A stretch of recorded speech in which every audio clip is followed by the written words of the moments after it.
À l'heure où la VOD entre dans les foyers, où le téléchargement plus souvent illégal que dans les clous est devenu une seconde nature pour le commun des internautes. Bref, à l'heure où les Cassandres prédisent que c'est bientôt la fin des haricots, le cinéma se porte comme un charme. Merci pour lui. 213 millions de spectateurs dans les salles en 2016, deuxième meilleur score depuis 50 ans. Le cinéma, c'est la transe partagée, le rire en commun, la larme essuyée en scred pour que la voisine de fauteuil ne capte pas le manège. Enfin, je parle pour moi. Bref, le cinéma, ce sera toujours mieux au cinéma. Tout de suite, on garde le sommaire en images et juste après, on ouvrira le journal des sorties. Bienvenue dans Buzz. La La Land, Emma Stone et Ryan Gosling font boom dans nos cœurs.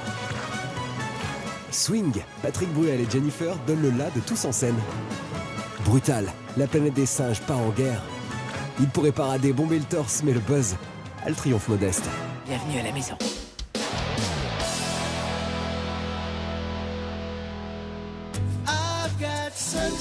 As your little girl grows up, it seems like no guy will ever be good enough for her.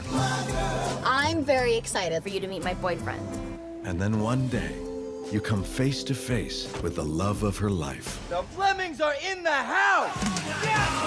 Un père de famille rend visite pour la première fois au nouveau petit copain de sa fille et ça va vite partir en cacahuète. Ne vous étonnez pas si ce scénario ressemble point pour point à celui de Mon beau-père et moi. The Boyfriend est réalisé par le scénariste du film avec Ben Stiller. De l'art de faire vivre ses idées dans le temps. Where's Scotty?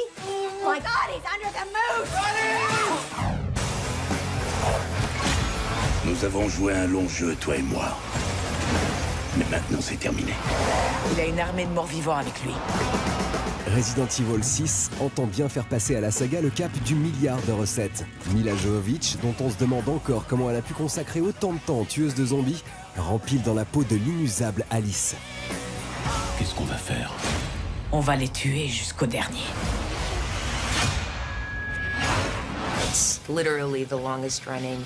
C'est la franchise d'action mettant en scène un personnage féminin qui a la plus grande longévité. C'est stimulant de constater que cet univers parle tant aux gens et qu'ils ont envie d'y replonger encore et encore. J'aurais dû te tuer à Washington. Ouais, grosse erreur. Comme d'hab, Paul W.S. Anderson en donne pour son argent, dans cet épisode qu'on nous annonce comme le chapitre final de la série. Mais oui, bien sûr. Je m'appelle Alice, et ceci est mon histoire. La fin de mon histoire.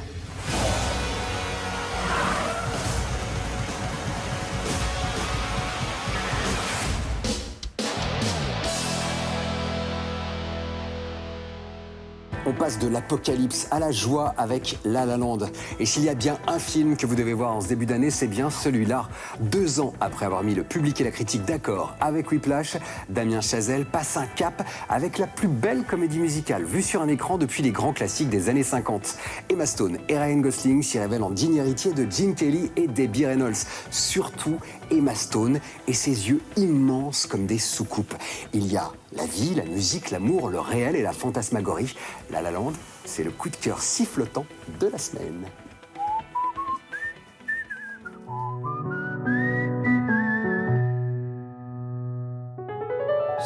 La La Land, c'est un garçon qui couche sur un piano les chansons qu'il a dans la tête. Et c'est une fille qui passe des auditions comme on va à l'abattoir.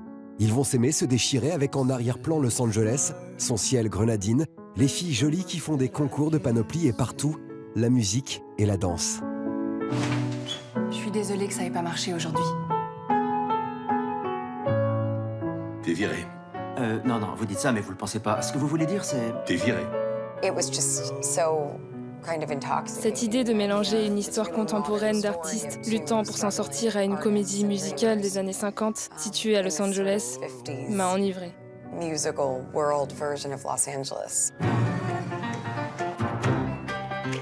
Je l'admets, j'ai été un peu brutal.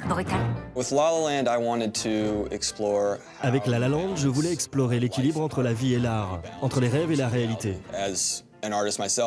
En tant qu'artiste ayant déménagé jeune à Los Angeles, des rêves plein la tête, je sais qu'il y a une balance à faire entre rêve et réalité. Et la comédie musicale est le genre idéal pour explorer ce thème. J'aurai mon propre club. On pourra jouer tout ce qu'on voudra, quand on voudra. I practiced J'ai appris mes morceaux au piano 4 heures par jour pendant 3 mois. Alors techniquement, je devrais en être dégoûté. Pourtant, à chaque fois que je les entends, je suis ému. C'est un musical, alors littéralement on vit et on meurt pour la musique.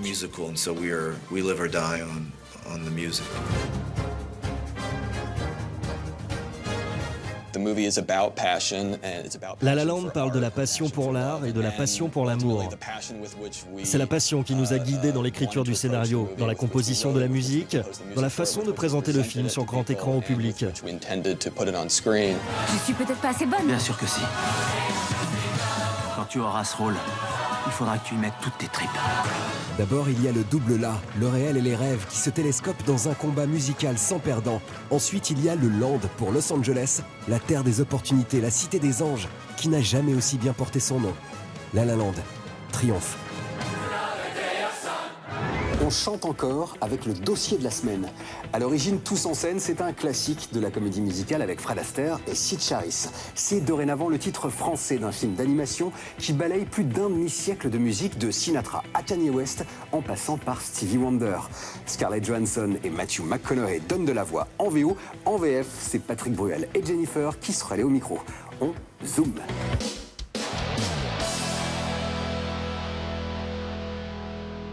Chaque habitant de cette ville a une chance de devenir une star grâce à notre concours de chant. Vous allez être ébouriffés par le Piggy Power. De La La Land à Tous en scène, le buzz est musical. Le studio MacGuff, responsable des Moi moches et méchants, surfe sur la vague des émissions de télécrochet avec une comédie d'animation à la bande-son démente. Ça va? Oh oui, oui, très bien, merci. Et vous? Comme très souvent avec les films d'animation, évidemment, on pense aux enfants, on y va. On va emmener nos enfants, mais celui-là, il va catcher les adultes. Vraiment, il va prendre les adultes. Parce qu'il y a quelque chose d'extrêmement touchant, extrêmement mature, et il y a une vraie histoire. Il y a une histoire dramatique qui se passe derrière et qui vient vous chercher. Donc je sais déjà que les adultes sont très très heureux d'emmener leurs enfants. Si vous voulez devenir des stars et gagner 100 000 $, vous allez devoir travailler plus dur que vous ne l'avez jamais fait toute votre vie. C'était une journée qui demandait de la concentration, de l'attention et de l'oreille, parce qu'il fallait pas perdre la spontanéité du personnage et effectivement la tonalité qu'on se devait d'avoir au niveau de la voix. Bon, t'es prêt, mon grand? Ya!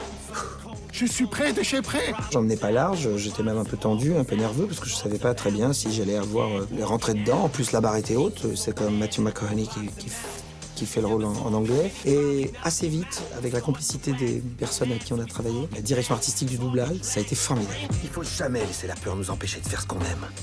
Tu sais ce qu'il y a de bien quand on a touché le fond? C'est qu'il ne reste plus qu'une issue. On doit remonter! La bande-son est incroyable. J'ai vraiment vu une bande-son comme ça. Ah non, mais c'est génial. On passe d'Eminem à Katy Perry, à Taylor Swift, enfin, tout un tas de... C'est extra, vraiment. I just met you, and this is crazy, but here's my number, so call me maybe. C'est un message qui me parle parce que j'ai une devise, c'est quand on veut, on peut. Il faut se donner toutes les possibilités pour aller au bout de ses rêves. Donc il y a ce message qui est important et pour la jeune génération comme pour les anciens. Je peux pas bouger, je suis terrorisée. Allez, chante. Au-delà de son point de départ décalqué de la Starac et de la Nouvelle Star, Tous en scène raconte surtout l'histoire attachante d'un koala qui essaye de sauver son théâtre. Le tout généreusement saupoudré de hits intemporels. Je suis désolée. Allez, on arrête les vocalises pour une avant-première, Furibard. Pour les puristes, il n'y a qu'une seule Planète des singes et c'est l'original de 1968.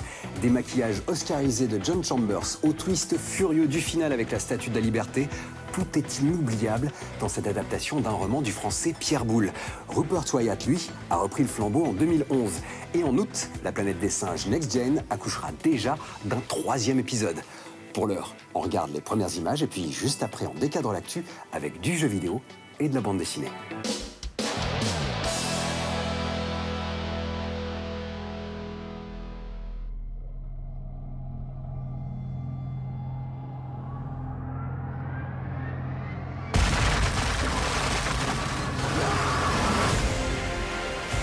All of human history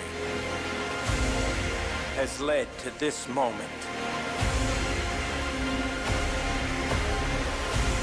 The irony is we created you. And nature has been punishing us ever since. This is our last stand. And if we lose,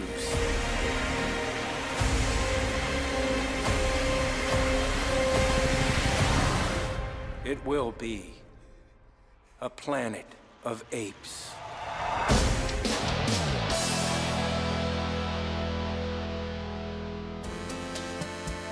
La réalité virtuelle s'invite à la Géode dans un parcours qui sensibilise le grand public à cette nouvelle technologie.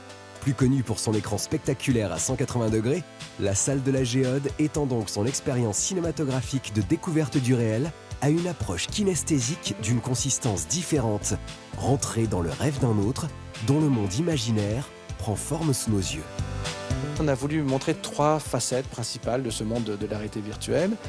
La facette cinématographique, sur des fauteuils tournants, confortables, la découverte simplement de porter un masque et d'être dans un univers à 360 degrés. Le jeu, le principe du gaming qui rentre à la Géode pour la première fois grâce à la PlayStation VR. On a choisi des jeux non violents, mais très impressionnants, avec du réflexe, de l'agilité, de l'observation. Et puis le salon de futur dans lequel nous nous trouvons et qui est effectivement l'expérience HTC Vive qui est la plus interactive puisque là on se déplace dans un univers. Ces 3 expériences-là sont pratiquées par un groupe de 9 personnes pendant environ 1 heure. Et donc elles passent par ces différentes phases d'émotion, de découverte, de curiosité, de nouvelle écriture. On est voilà, au milieu d'un phénomène.